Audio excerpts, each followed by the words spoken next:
जी, भारत की finance minister ने अपना 7वां बजट जो पार्लियामेंट में रखा, उसमें विकसित भारत की तरफ एक मजबूत कदम बढ़ाया गया। जो मोदी जी का सपना है कि भारत को विकसित देशों की गिनती में आगे लाया जाए, आज 5वें स्थान पे हैं और आने वाले दिनों में हम तीसरे स्थान पे होंगे। ऐसी उम्मीद के साथ जो है ये बजट सामने आया है। इस बजट में काफ़ी महत्वपूर्ण फैसले किए गए। जैसे इस बजट में प्रावधान रखा गया कि 4 करोड़ 10 लाख नौकरियां जो है यूथ के लिए निकाली जाएंगी आने वाले 5 साल में। और अगर आप उसका मोटे तौर पे भी अंदाज़ा लगाएं तो तकरीबन 20-30 लाख नौकरियां जो है वो जम्मू कश्मीर के यूथ को भी मिलेंगी। इसी तरह शहरी क्षेत्रों में मुफ्त जो घर बना के देने हैं, 1 करोड़ घर बनाने हैं जो गरीब लोगों को मिलेंगे शहरी क्षेत्रों में। महिलाओं के लिए अगर बात करें तो 1 लाख करोड़ जो है वो महिलाओं के लिए व्यवस्था उसकी की गई है। मुफ्त जो अन्न देने की योजना है जिससे 80 करोड़ घरों का फायदा होता है, उसको भी कंटिन्यू किया गया है। इसी तरह काफ़ी बेहतर प्रावधान जो है जिसमें किसानों के लिए जो है 1 लाख करोड़ रुपया रखा गया उनको सम्मान निधि को कंटिन्यू करने के लिए, बेनिफिट्स देने के लिए। तो ये बजट यूथ के लिए भी है, महिलाओं के लिए भी है, किसान के लिए भी है और देश के भविष्य के लिए भी। इसी बजट के साथ अगर हम जम्मू कश्मीर के ऊपर उसका इम्पैक्ट देखें तो 1,18,390 करोड़ का बजट जो है जम्मू कश्मीर के लिए रखा गया। डेफिसिट जम्मू कश्मीर का फिस्कल डेफिसिट जो है वो 5.3 से कम करके 3% रखा गया, 3% लाया गया। ये बजट में फिजिकल डेफिसिट जो कम होना है, ये इस तरफ निशानी है कि जम्मू कश्मीर की आर्थिक व्यवस्था मजबूत हो रही है और हम इकोनॉमिकली एक स्ट्रॉन्गर पोजीशन है। अगर इस बजट को देखें, जम्मू कश्मीर के बजट को, तो पहली बार हुआ है कि रेवेन्यू जनरेशन हमारी जो है वो ज़्यादा है रेवेन्यू स्पेंडिंग से। हम 97,000 करोड़ रुपीस जो है वो रेवेन्यू जनरेट कर रहे हैं और तकरीबन 80,000 करोड़ रुपए जो है वो हमारी रेवेन्यू स्पेंडिंग है। लेकिन इसके साथ जो कैपिटल बजट है वो हमारी अर्निंग कैपिटल बजट से कम है और कैपिटल बजट के ऊपर स्पेंडिंग ज़्यादा है। कैपिटल बजट जिसको केपिक्स कहते हैं वो बजट के प्रावधान होते हैं जो कि आप फिक्स्ड एसेट्स बनाते हैं। तो जम्मू कश्मीर में गवर्नमेंट की तरफ से नए एसेट्स जो बनाए जा रहे हैं वो बड़े हैं, काफ़ी मात्रा में बड़े हैं और इस तरह के प्रावधान जो है वो जम्मू कश्मीर के बजट में भी किए गए हैं, जिसमें 14,000 करोड़ रुपया जो है जेके पुलिस के पास रखा गया, उनके नाम पे रखा गया है। वो हमें लगता है कि एक बहुत मजबूत कदम है जिसकी ज़रूरत थी काफ़ी देर से।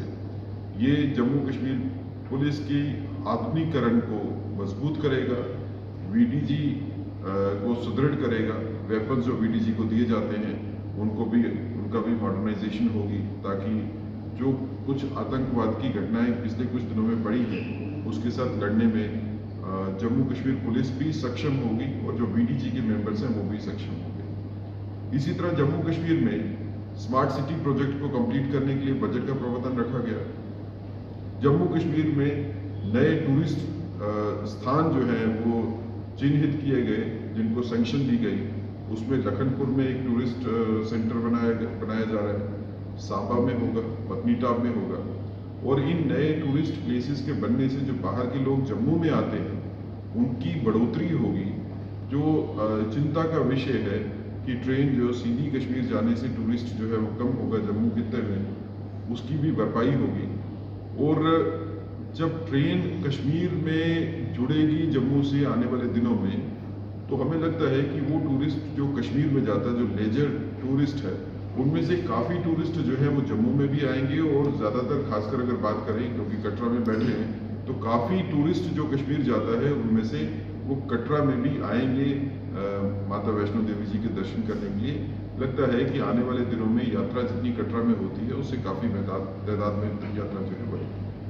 अगर कोई क्वेश्चन करना चाहता है किसी विषय के ऊपर भी तो आप पूछ सकते हैं। विपक्ष का आरोप है कि ये कुर्सी बचाने के लिए बजट पेश किया गया है, लोगों के हितों में कोई बदलाव नहीं होगा। ये बजट जो है ये कुर्सी बचाने का बजट नहीं है, ये देश बचाने का बजट है। अगर इस बजट में प्रावधान है सैलरीड क्लास के लिए, अगर हमने बचत जो है वो सैलरीड क्लास की बढ़ाई है, 50,000 से 75,000 स्टैंडर्ड डिडक्शन हो गई, और बजट के हिसाब से इनकम टैक्स की लिमिट को भी इंक्रीज किया गया, उसकी रेशनलाइजेशन भी की गई, तो ये देश बचाने का बजट है जिसमें विकल्प है मिडिल क्लास के लिए भी, जिसमें विकल्प है बिलो पॉवर्टी लाइन वाली क्लास के लिए भी, जिसमें महिलाओं के लिए भी है और अपर क्लास के लिए भी है। अगर हम अपर क्लास की बात करें तो जो अपर क्लास को हमने एडिशनल बेनिफिट जो गवर्नमेंट ने दिए हैं वो लिंक्ड है जॉब क्रिएशन के साथ। अगर बड़ी इंडस्ट्री को कोई बेनिफिट मिलता है तो उसके साथ उनके ऊपर लाइबिलिटी है कि उन्होंने उतने जॉब क्रिएट करने। जो 4 करोड़ 10 लाख जॉब की मैं बात करता हूँ वो सिर्फ पब्लिक सेक्टर में नहीं है, वो पब्लिक सेक्टर और प्राइवेट सेक्टर दोनों में है। तो ये बजट जो है देश की आशाओं का बजट है जो किसी एक विशेष समूह को एड्रेस नहीं करता बल्कि देश की आर्थिक व्यवस्था को एड्रेस करता है। देखिए, जब जहाँ तक तो बात है कि जम्मू कश्मीर पहले देश होता था, वो तो हिस्टोरिकली ठीक नहीं है क्योंकि जम्मू कश्मीर जो है ब्रिटिश इंडिया के अंडर ही आता था। लेकिन जब जम्मू कश्मीर भारत का हिस्सा हो गया और जम्मू कश्मीर रियासत बन गई तो आप ये समझ सकते हैं कि पिछले 70 साल 2019 से पहले 70 साल का इतिहास जम्मू कश्मीर का देखिए, ये रक्त रंजित इतिहास है जिसमें खून की नदियां बही आम इंसान की, जो इनोसेंट था उसकी, जिसको आपने विस्थापित किया मिलिटेंट्स ने, वो आर्मी के ऑफिसर्स, वो आर्मी के जवान जो पूरे हिंदुस्तान से आते हैं यहाँ सर्विस करने के लिए, उनका खून यहाँ पे बहा। तो ये एक हिस्ट्री है टेररिज्म की, पाकिस्तान समर्थित। इनके चलते हुए जम्मू कश्मीर को यूनियन टेरिटरी में बनाया गया ताकि बेहतर कंट्रोल हो सके और हम आतंकवाद से बेहतर तरीके से लड़ सकें। 2019 के बाद से अगर हम आज तक की घटना चक्र को देखते हैं तो लगता है कि ये स्टेप जो लिया गया, यूनियन टेरिटरी जो है स्टेट से बनाई गई जम्मू कश्मीर को, उसका फायदा जरूर हुआ है। मिलिटेंसी से लड़ने में फायदा हुआ है, सेपरेटिज्म से लड़ने में फायदा हुआ है। आज कश्मीर में जनता में अगर पूर्ण शांति है तो उसके लिए ये डिसीजन भी जिम्मेवार है। लेकिन यूनियन टेरिटरी को वापस कन्वर्ट होना है स्टेट में, ऐसा प्रॉमिस प्रधानमंत्री जी ने पार्लियामेंट में किया था और उसके ऊपर हम अडिग हैं। होम मिनिस्टर जी भी कहते हैं कि यूनियन टेरिटरी वापस स्टेट बनेगी हालात ठीक होने के साथ ही। मुझे लगता है कि हालात तेजी से जैसे ठीक हो रहे हैं तो ये इलेक्शन तो यूनियन टेरिटरी के ही होंगे कॉन्स्टिट्यूट असेंबली के, इसके बारे में तो दो राय नहीं है।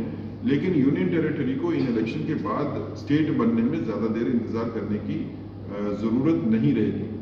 तीसरा आपने पूछा कि एलजी साहब के अधिकार जो है वो बढ़ाए गए तो जो गवर्नमेंट बनने वाली है यूनियन टेरिटरी में क्या वो एलजी साहब के कंट्रोल में रहेगी और कैसे काम करेगी? देखिए, यूनियन टेरिटरी की एक अपनी कॉन्स्टिट्यूशनल पोजीशन होती है। जम्मू कश्मीर यूनियन टेरिटरी के बारे में वही फैसले किए गए जो बाकी यूनियन टेरिटरीज के बारे में किए गए। यूनियन टेरिटरी के तौर के ऊपर जम्मू कश्मीर किसी और यूनियन टेरिटरी से कम नहीं है। अब यूनियन टेरिटरी में एडमिनिस्ट्रेशन जो है वो सेंट्रल गवर्नमेंट के रिप्रेजेंटेटिव, जिसको हम लेफ्टिनेंट गवर्नर कहें या एडमिनिस्ट्रेटर कहें, उनके हाथ में होती है।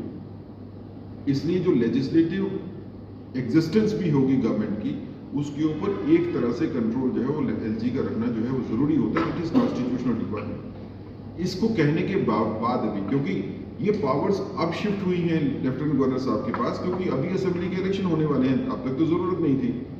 लेकिन इसके साथ में ये मैं मानता हूं कि ये इलेक्शन होने के बाद ज्यादा देर तक हमारे को स्टेट बनने नहीं लगेगी और जैसे हालात तेजी से ठीक होंगे इलेक्शन होने के बाद या गवर्नमेंट बनने के बाद, तो हम वापस स्टेट बनेंगे। और अगर स्टेट बनते हैं हम वापस, तो ये जो बिजनेस रूल्स में अमेंडमेंट हुई है ये सब खत्म हो जाएगी। फिर वापस स्टेट बनने के बाद जो है वो फुल पावर जो है वो स्टेट के पास ही रहेगी। क्वेश्चन के दो फेजेस हैं। एक तो यह है कि जम्मू और कश्मीर में भेदभाव जो है वो क्या वो कंटिन्यू हो रहा है? मेरा ये मानना है कि जम्मू और कश्मीर में भेदभाव जो है, जब से भारतीय जनता पार्टी की सरकार आई और खासकर 2019 के फैसले के बाद, ये भेदभाव नहीं है। सरकार की नजरों में जम्मू और कश्मीर कितना एक है। अगर कोई फैसला होता है तो उसका बेनिफिट जितना कश्मीर को मिलता है उतना जम्मू को मिलता है। जैसे मैं आपसे बात करता हूँ, इंडस्ट्रियलाइजेशन जम्मू कश्मीर में इतनी ज्यादा हो गई, इतनी जगहों का आवंटन हुआ, नई इंडस्ट्री खड़ी हुई, उसमें अबाउट 80% इंडस्ट्री जो है जम्मू में आई है। कश्मीर में तो 20% के करीब इंडस्ट्री गई है। इसी तरह सरकार की कोई भी स्कीम आप मुझे बता दीजिए जो जम्मू केंद्रित है और कश्मीर में जम्मू या कश्मीर केंद्रित है, ऐसा नहीं है। अगर स्मार्ट सिटी बनने की बात होती है तो दोनों जगह पे काम होता है। जम्मू स्मार्ट सिटी में काम ज़्यादा हुआ, कश्मीर में उतना अभी नहीं हुआ है। और अगर मैं दोबारा उस पर नहीं आऊँगा, IIT ये सारी चीज़ें जो है जम्मू में हुई है, लेकिन जम्मू और कश्मीर में आपस में कोई मुकाबला है, मैं वो नहीं सोचता हूँ। हमको दोनों हिस्सों को आगे लेके बढ़ना है, ऐसी सोच है भारतीय जनता पार्टी की। तो किसी को प्लीज करने के लिए भारतीय जनता पार्टी की गवर्नमेंट नहीं कर रही। भारतीय जनता पार्टी की गवर्नमेंट लोगों को खुश करने के लिए लोगों के हितों में फैसले करती है। किसी को अपीसमेंट करके वोट लेने की पॉलिसी जो है भारतीय जनता पार्टी की नहीं। सर, जहां तक असेंबली इलेक्शन की बात है, भारतीय जनता पार्टी सभी असेंबली सीटों के ऊपर खुद इलेक्शन लड़ेगी। जो पार्लियामेंट्री इलेक्शन हुए थे उसमें हमने असेंबली कॉन्स्टिट्यूएंसी का अगर आप हिसाब करें तो हमने 36 असेंबली कॉन्स्टिट्यूएंसी के ऊपर ही सिर्फ कंटेस्ट किया था और उन 36 में से 29 पे हमारी लीड थी। लेकिन असेंबली इलेक्शन में भारतीय जनता पार्टी 90 की 90 सीटों के ऊपर जो है वो इलेक्शन लड़ेगी और अपने दम पे लड़ेगी। हमको जहाँ पे उम्मीद है कि जम्मू में 43 में से हम तकरीबन जो है वो 35 के करीब सीटें जो है वो जीत सकते हैं, उसी तरह हमारे को यह भी पूरी उम्मीद है कि कश्मीर में भी हम डबल डिजिट में पहुंचेंगे और भारतीय जनता पार्टी जो है अपने दम पे गवर्नमेंट बनाएगी जम्मू कश्मीर।